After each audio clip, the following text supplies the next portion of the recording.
Alright, 678 changes from Dota 1 are already implemented into the main client of Dota 2, so I'm gonna bring you some video about kind of highlights of what changes. This is still a video, so I was kind of thinking I'm not gonna be doing the balance issues, I'm not gonna be doing the statistical moves, for example, decrease of the cooldowns, increase of something, statistical changes like, more strength, more agility, and stuff like that. So buff and nerfs are not gonna be really point of this video. This is still a video, picture has to move. So I was kind of thinking of bringing you some kind of highlights of spells that are new, or new effects of the, for example, Aganems with the hero. So we're gonna be starting with the Ancient Apparition that get new effect, new Aganem Scepter effect, and the Aganem Scepter effect is the duration of that ulti, or the effect of the ulti is increased. Previously it was 8, 9, and 10 seconds for ulti level 3. Right now it's one number, 17 seconds, so it almost doubled the duration. That's pretty huge because you cannot regen, the guy cannot regen in 17 seconds. That can mean a lot. Depends if Ancient Apparition can farm it, but still very good buff. 17 seconds is a lot. Next one is a Bloodseeker, and I definitely like these changes about the Bloodseeker. He needs something, he needed something, because I think he's always pointless in a game. He doesn't do anything in my perspective. Right now that may change, because we have two changes, Blood Rage and his ulti. So Blood Rage is basically silence and improves the damage of the guy that you're gonna cast it on. You can cast it on the allies, on the enemies. Right now, before the silence component and the damage component, the plus damage component, it's gonna actually dispel some effects, some positive and negative buffs that you have on you.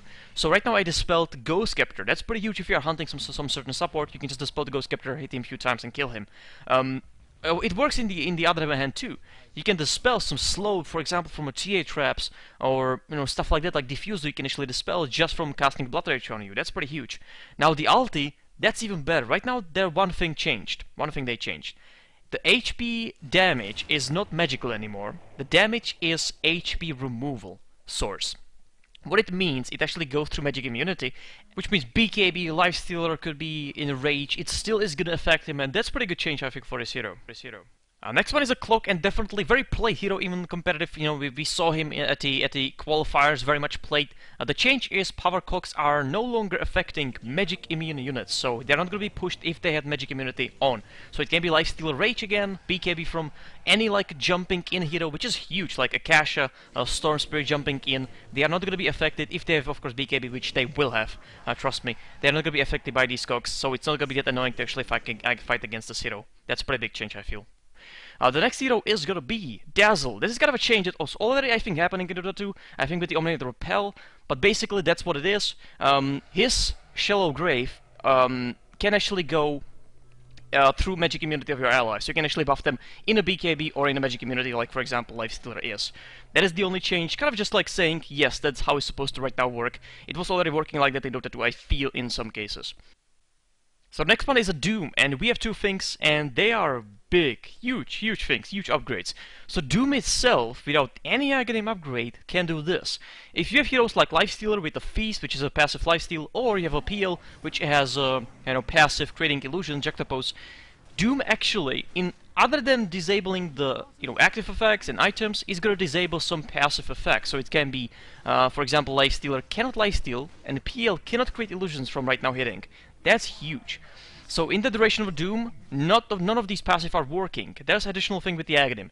So Aghanim, everything can stay same about that, but the thing is with the duration. If with the Aghanim, you're gonna cast on somebody, and he's near you with like 500 range, which actually was the circle as you could see, about that range, he's gonna be, the duration of the Doom is not gonna be moving. He needs to leave the area around the Doom, or not being near the Doom, for the duration to kind of start going. So what it basically means, what Doom is doing, just by being Doom, he casts Doom on you and trying to hunt you down, deal some damage. With this, the Doom duration is not gonna be moving. So the Doom can be infinite until you die when there's a Doom near you, because you're not gonna be able to remove it by anything. That's pretty huge, and I actually like it. You know what? Doom, he is very good. He was very good, I feel, still. This time, I think he's going to be kind of incredible and very annoying. One thing, like small thing with the Earthshaker is, annoying for Earthshaker is obviously Phantom Lancer. Right now, we have some weapon against it. So Phantom Lancer illusions, or any illusions, basically are counting as a hero. So it's going to do more damage if there are illusions. We have Manta styles, an anti-mage, all the characters are kind of building Manta styles, so definitely decent buff to the Earthshaker, just against these illusion assholes. Enigma is next, and Memphis has been reworked a little bit. Previous ticks or mini stunts were 1, 2, 2, 3. Right now we have 3 mini stunts on level 1, or from level 1. So each level, 3 mini stunts. What is changing though is the duration of these mini stunts. As you can see in the beginning, it was very short duration. When you're going to be leveling your Memphis out, you're going to be gaining duration on each of these mini stunts. So that is what changed on level 4, of course. It's about the same as it was previously. Right now, as you can see, almost like 2 seconds of duration on each of these mini stunts. It's great about... You're gonna have from level 1, you're gonna have chance to actually cancel something 3 times, for example, some channeling or some ulti like that. Huskar, actively removed right now from a CM pool because they changed one of his spells called Berserker's Blood. Should I even continue? It really feels, just by looking at the statistics and numbers, ridiculous, but let's actually get into it. So Berserker's Blood, each like 7% of missing health from Huskar, it's actually gonna give him some sort of a stack of the Berserker's Blood. Previously it was attack speed and damage. Damage is gone, only more attack speed and magic resistance. So pay attention to the magic resistance tab, how much it's actually growing. At this point, and this is the spell by the way you level up first, so level 7 you will have this spell level 4.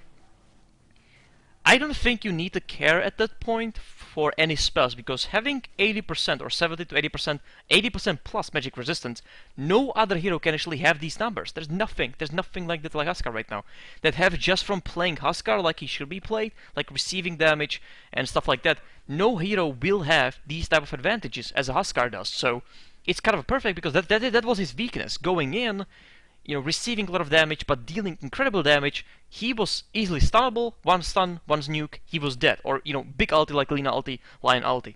I can at this point out-heal Lina's ulti with like one hit because he's gonna do, at that point, you know, 80% magic resistance, it's gonna do like 200 damage or 100 and something damage. Nothing. I can out-heal that in one hit.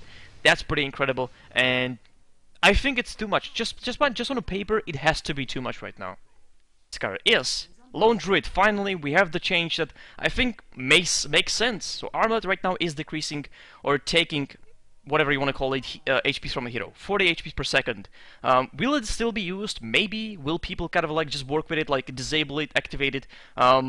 Maybe. I'm not really sure. We have to actually see, but it makes sense because on the item description, that's what it says. 40 HP per second. Doesn't mean like hero statistics, nothing. 40 HP per second. So this is just like a fix, basically. Alright. Also, the Berg actually gives you 300 gold. I forgot to mention 300 gold instead of 100. So Medusa is next, and her ulti Stone Gate's been reworked.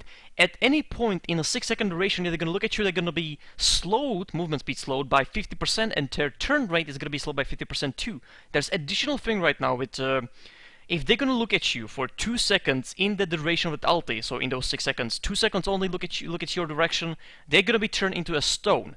There's this effect on the stone, so they're gonna be disabled for 3 seconds on any point of that ulti, so it doesn't really scale. It's 3 second disable, and they're gonna have 100% magic resistance, so no damages could be dealt with the magic, but effect of the spell still could be happening, so it's not magic immunity.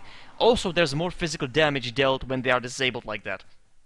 There's a 30, 40, and 50 on level 3 of the ulti, so definitely boost, because you can actually disable people if they're hunting you, if they're still gonna go at you for 3 seconds, and that's pretty huge. My next thing is kind of my hard thing, okay, Meepo. It's very hard to play on the publics because heroes like Warlock, he has so many counters, like almost every single hero is a counter to Meepo because there's so many of them. Right now the magic resistance is increased from 25 to 35, just from like that. Just from beginning you will have 35 on each Meepo magic resistance. It's no Huskar, let me tell you. But, you know, it's a small thing. We are getting there. Necrolite is next, and we have 2 things about him. So if you're gonna cast the ulti on somebody and he's gonna die by something else while that ulti is still on him, the reward of that kill is gonna actually go to you. Now, the better thing is, with the Ganem Scepter upgrade, there's additional thing. If you're gonna kill somebody like that with the ulti and have the Ganem Scepter, the great thing is that the guy that you killed is not gonna be able to buy back at any point. He has to wait the full duration of the wait death time. So we have Omni-Knight, and I definitely like this one, is Ganem Scepter upgrade. We have 2 things. The ult is becoming global, and also it's affecting every single building of yours on the map. So every single building, every single ally of yours on the map will receive the physical resistance, perfect physical resistance, you know, armor, million. Nothing goes through physical-wise. it's pretty huge. It also looks very cool, I have to say. Depends if there are not more useful items in the beginning for Omni Knight to buy, kind of trying to farm, then just going like straight away to the Ganem for that one ulti. It can be great with like buyback. You die, but you have buyback, you still have ulti, you can just pop it immediately. Not waste any time just getting into the action, because you can just do it like this. Just buyback, activate it, everything on the map has actually this protection right now from physical damage. So I like it. I'm definitely going to be trying to buy the Ganem.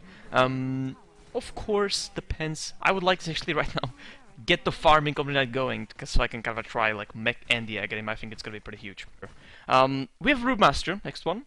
And again, Ganem Scepter upgrade, pretty cool. What it does, it actually gives all the Ganem Scepter pandas, the free pandas, the fire one, the windy one, and the stone one with the stun, it gives them your passive, a Drunken Brawler. As you can see, they all have the passive there. So they have all 25%, of course, the level that you have the passive on right now when you cast the ulti. So let's say it's a 4, so it's 25% chance to crit is like 200 damage, and you have 25% evasion, so it makes these pandas stronger in the end, actually. So it is a buff, it makes them stronger, they're gonna evade more, they're gonna do more damage with these crits, because they are free pandas hitting you with the crits. The next one is a Silencer, again, Ganem Scepter upgrade, we have a lot of those, but this one is kind of a smaller, I feel, than, for example, the Omni Knight or even the Panda. This one does plus 1 second duration to your ulti, and also it's gonna cast the Curse of the Silent at that level. So those are two things that's gonna happen. Curse of the Silent, plus the ulti is going to be, of course, it's the same global, so everybody is going to be affected by the Curse of the Silent. Depends if it's a big thing, I don't think so, but, you know, they are trying something, whatever, it's, you know, Ganem Scepter upgrade. It can be changed in the end, actually. So we have Skeleton King next one, and with this one we have a rework of his critical passive. Right now it's a passive and also active component of the spell. So the passive one stays same. It's 15% critical chance and, you know, 275 critical damage, let's say, on level 4. So that stays same. You're still hitting, still critting, that's completely the same. The active aspect of the spell is very interesting. It actually disables, when you're going to activate the spell on somebody, it's going to disable the passive component, so it's going to disable the crit chance completely. So you're not going to crit when this active is going on. What the active does, it's actually borrowing HPs from the enemy. Borrowing. For that duration, you're going to borrow some certain HPs, and then in the end of the duration, you're going to actually give the enemy the HPs. So this kind of because a lot of these heroes with lifesteal, a lot of damage, are playing with the Armlet switches. This is kind of the same thing. You are about to die, you just take these HPs, and then when the HPs are going off, maybe there's enough lifesteal already on you, and maybe you're going to again switch the Armlet. So that's kind of the thing that is happening. Kind of boost to his ability to like stay a little bit alive for the duration of, you know, the fight. So we have Viper as the last one, and the corrosive skin has been a little reworked. Right now it's working off any source of damage, so magical and physical damage. So right now you can hit the guy and receive this corrosive skin, which is, you know, 25% movement slow and at 25% attack slow.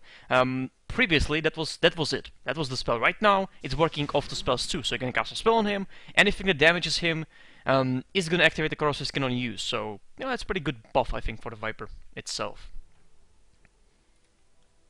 In a game, how actually that is kind of affecting it, but, you know, making 40-minute video about everything, that is not really what I wanted here. So that's going to be with the changes.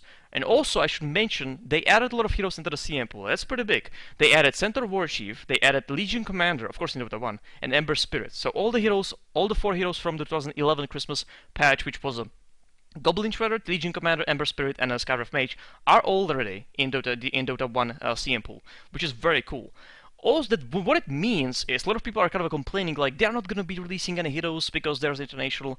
Last year, July 2012, 1 month before International 2012, the second one, they released 6 heroes in July of 2012. 6 heroes straight away, and some of them were implemented into the CM pool. I think me, Pop was there, you know, even other heroes. So 6 heroes in a month before International. So yes, we can have still hero releases very much. Depends on the Valve if they want these heroes to be there or not. That's just on them. They can do it, you know, in the next month. 6 heroes. They did it in the past before International. So that can happen. My thinking is Centaur Warrunner should be in a CM pool at the International, because that hero, I think, was a mistake to give him the Stampede and remove him. Legion Commander, he was definitely worked on, so maybe he's going to be making comeback into Dota 2, or not comeback, but, you know, from Dota 1 to Dota 2, he's going to be implemented, and he's going to be in a CM pool, but depends, you know, depends on the Valve, so that's going to be it. But definitely there is a good right now you can see that they want these heroes to be played in a CM pool, which I definitely support because it kind of brings something very exciting to the game. So that's gonna be it for this video. Thank you for watching. That's all. I'm gonna be, of course, playing these changes very soon.